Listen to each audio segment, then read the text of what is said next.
Today I'll be discussing Gambino member Neil Lombardo, who was originally from Brooklyn, I believe in the Gravesend section. His arrest record dates back to 1973, where he was charged with the distribution of cocaine. The sale of drugs would be a continuous pattern throughout Lombardo's life.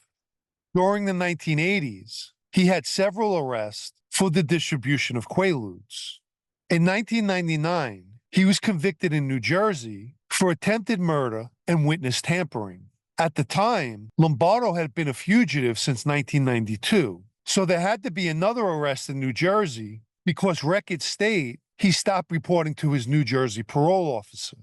The attempted murder took place on December 9, 1997, when Lombardo and another person traveled to Point Pleasant, New Jersey, where Lombardo wanted to hit Samuel Ippolito, who was chosen as a target as a message to his brother, Joey Ippolito, known as Joey Ips, who had been serving 10 years on a narcotics conviction but decided to begin cooperating in a drug probe. Allegedly, Joey Ippolito had ties to the Lucchese and the De Cavalcante families. Samuel Ippolito left his beach house and was headed to a convenience store when Lombardo shot him twice in the chest and neck. After he fell to the ground, for good measure, Lombardo ran him over, breaking his leg. The gun used in the crime, a .38, was found a half a mile away from the crime scene. When the police and paramedics arrived, and while Ippolito was receiving first aid, he was asked who shot him, and replied, Neil Lombardo of Staten Island, and then added, contact my brother Joey, and he'll tell you why Lombardo shot me, obviously insinuating that he was shot because his brother was cooperating. The police went into Ippolito's house to see if there were more victims and found large amounts of marijuana, heroin, among other drugs, in plastic bags in the closets, cabinets, and underneath beds. I guess when the cops were looking for the victims, they believed they could find them in the closets, cabinets, and under beds, which is ridiculous. The Ippolitos were suspected to be involved in the drug business, so naturally law enforcement took the opportunity to conduct a thorough search. In the ER at the hospital, they also discovered that Ippolito had 2 packets of heroin on him. On a side note, Joey Ippolito, a former speedboat driver, was also heavily involved in the drug business. He opened a California restaurant, Centani, and was supposedly supplying cocaine to the Brentwood and Santa Monica areas. He employed O.J. Simpson's best friend, A.C. Cowlings, as a bodyguard, and phone records to the restaurant shows calls to O.J.'s Brentwood estate. Some even believe Ippolito was involved in the murders of Nicole Brown Simpson and Ron Goldman, which is an interesting case in itself.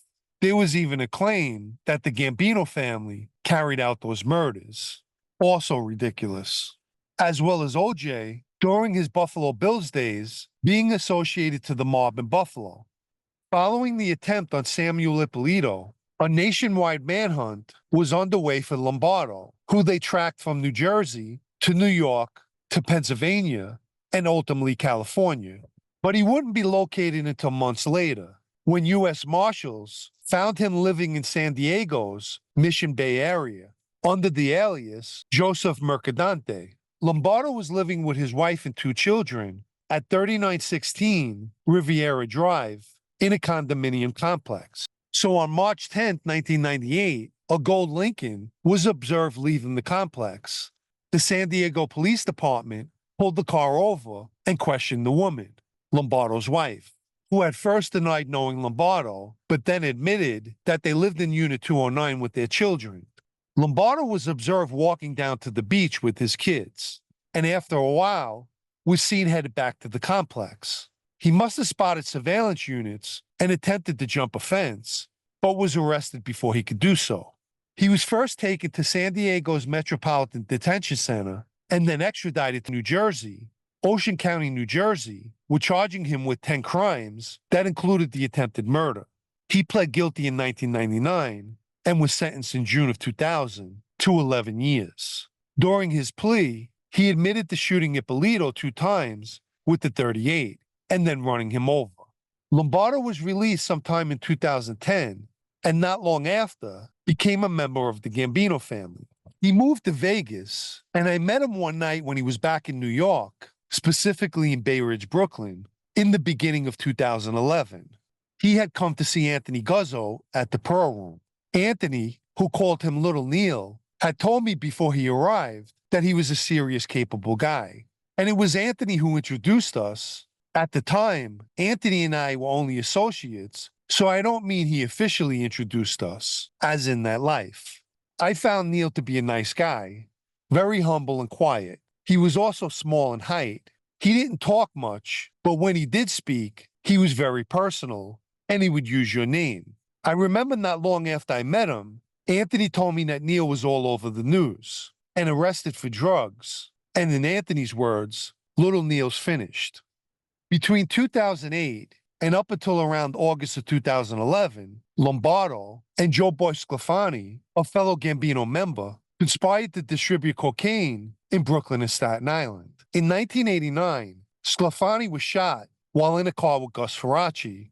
Faraci died, and Sclafani was hit in the chest, back, and arm. He also returned fire at the shooters that day.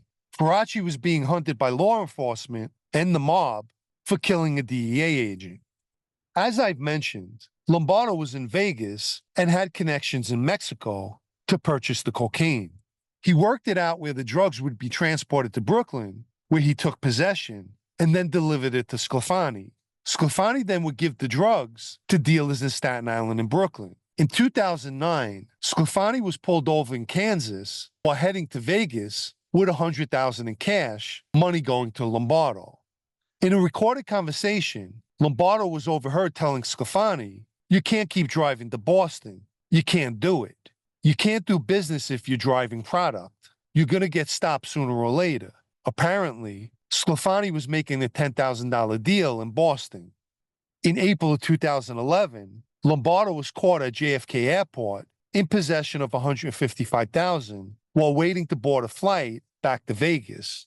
Both Sclafani and Lombardo were recorded by confidential informants discussing their cocaine business, like their grow house on New Dorp Lane in Staten Island, where 150 marijuana plants were eventually seized. Lombardo and Sclafani pled guilty in April of 2013 to conspiracy to distribute cocaine in the neighborhood of 15 to 50 kilos.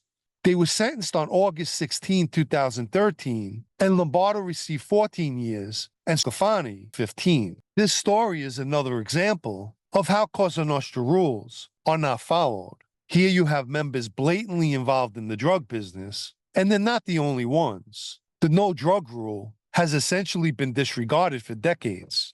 Not long after April 2013, when Anthony and I were inducted, I'd say around September or October of that year, Anthony had come to me and told me that Neil wanted someone hit, someone that he suspected gave him up in his case. It was a Russian or some kind of Eastern European who lived on Staten Island. We drove past where the guy lived a few times. I told Anthony to get the pistols and let me know what he wanted to do. But after that day, I brought it up a few more times, but Anthony kept making excuses up, so I stopped asking. He did mention that Neil was going to be disappointed in him.